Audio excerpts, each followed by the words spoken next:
오늘은 고려 초기에 나라의 기틀을 다지기 위해서 어떠한 노력들을 했는지에 대해서 함께 알아보도록 하겠습니다. 고려는 태조 왕건에 의해서 세워지게 되었습니다. 왕건은 꼭 자기 편으로 끌어들여야 하는 주요 호족들과는 혼인관계를 맺었습니다.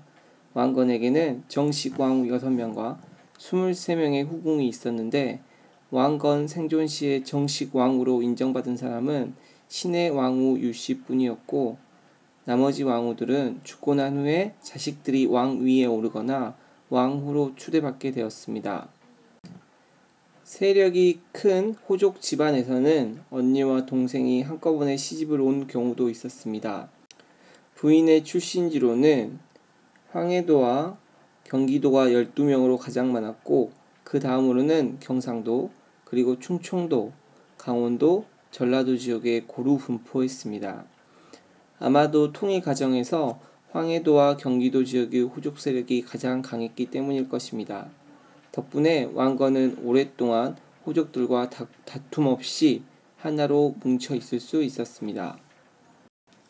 호족들은 독자적으로 자기 지역을 다스리고 사병을 거느렸기 때문에 함부로 무시할 수 없는 세력이었습니다. 왕건, 궁예, 견훤과 같은 모두 호족 중 한 사람이었습니다. 따라서 하나로 통합된 나라를 유지하려면 호족들의 협조를 얻어내는 일이 아주 중요했습니다.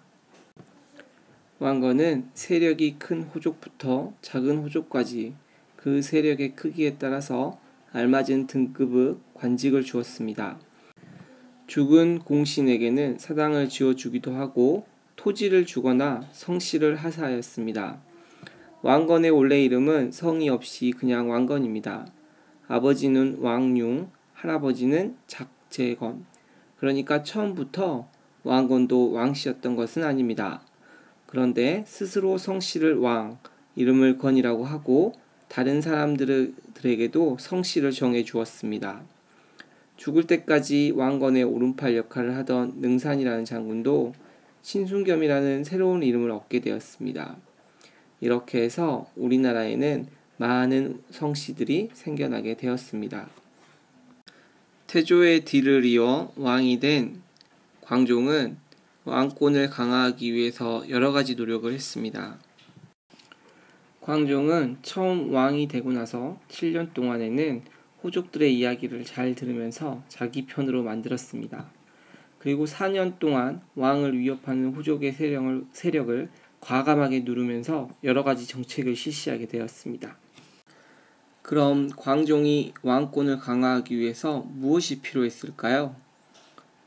광종에게는 말을 잘 따르는 신하, 그리고 임금을 위해서 목숨을 바칠 수 있는 군대, 그리고 이 신하와 군대에 월급을 줄 수 있는 돈이 필요했습니다. 광종은 이것들을 갖춰 나갔습니다. 먼저 많은 평민, 즉 양인이 필요했습니다. 왜냐하면 양인은 왕에게 세금을 내야 하고 군대도 가야 했습니다. 이러한 양인의 숫자가 많으면 많을수록 즉 왕에게는 많은 세금을 거둘 수 있고 또한 군대의 숫자도 많이 늘어날 수 있었습니다. 반면에 노비는 세금도 내지 않고 군대도 가지 않았습니다. 그리고 주인을 위해서 일했습니다. 왕권을 강화하고자 했던 광종에게 있어서 이러한 양민의 숫자를 늘리고 노비의 숫자를 줄이는 것은 아주 중요한 일이었습니다. 그래서 광종은 956년에 억울하게 노비가 된 사람들을 양인으로 돌아가게 하는 노비안건법을 시행했습니다.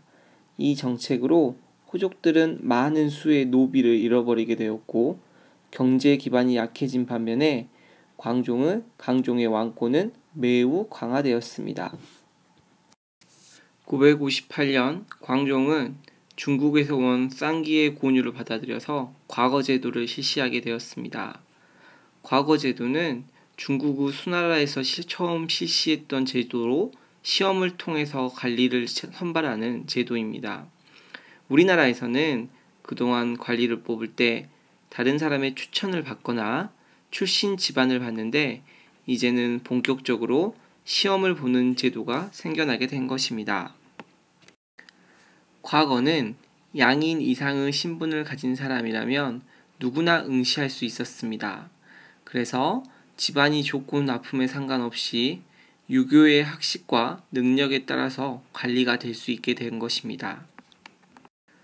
경제 사정이 좋지 않은 양인이 과거 공부에만 매달리는 것은 쉽지 않은 일이었지만 그래도 기회가 주어졌으니 이전 시대에 비하면 훨씬 발전한 것이라고 할 수 있습니다. 과거를 통해서 새로운 세력들이 정치에 진출하게 되었고 이들은 왕에게 충성을 바치게 되면서 정치와 행정 실무를 담당하게 되었습니다. 이처럼 과거 제도는 왕권을 강화하기 위해 실시한 제도입니다. 성종왕은 유교 정치 원리를 바탕으로 하여 고려의 상황에 맞는 새로운 정치 제도를 만들었습니다. 나랏일은 관리들의 충분한 의논을 거친 뒤에 왕의 허락을 받아 이루어졌습니다. 왕 역시 외교나 군사, 관리 임명 등을 처리할 때 관리들의 생각을 물어 나라의 일을 같이 하게 되었습니다. 이러한 새로운 정치 제도를 통하여 관리와 왕의 충분한 의견 교환이 이루어지게 되었습니다. 태조 왕건은 고구려를 계승한다는 뜻에서 나라 이름을 고려라고 하였습니다. 고려를 다양한 사상이 어우러진 나라로 만들고자 하였습니다. 이와 같은 태조 왕건의 생각은 그가 후손에게 남긴 후뇨 10조에 잘 나타나 있습니다. 성종 임금은 유교 사상에 바탕을 둔 개혁안인 최승로의 시무 28조를 받아들여서 이를 왕권을 강화하는 데 활용하였습니다. 현재는 이 28개의 개혁안 중에서 22개만 전해지고 있습니다.